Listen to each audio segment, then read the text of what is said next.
ደስታዬ በጌታ ሙሉ ነው። ከእንግዲህ ምንስ ያሻኛል? ከሚታየው ሀብት የአምላኬ ፍቅር ማርኮኛል። የምድር ዝና ከበሬታ ኃላፊ ነው ትቼዋለሁ።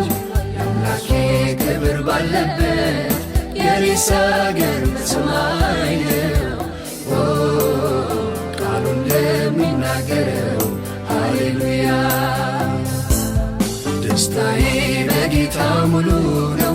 ከእንግዲህ ምንስ ያሻኛል?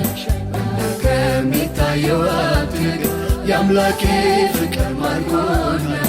የምድር ዝና ከበሬታ ኃላፊ ነው ትቼዋለሁ። የአምላኬ ክብር ባለበት የኔስ አገር በሰማይ ነው።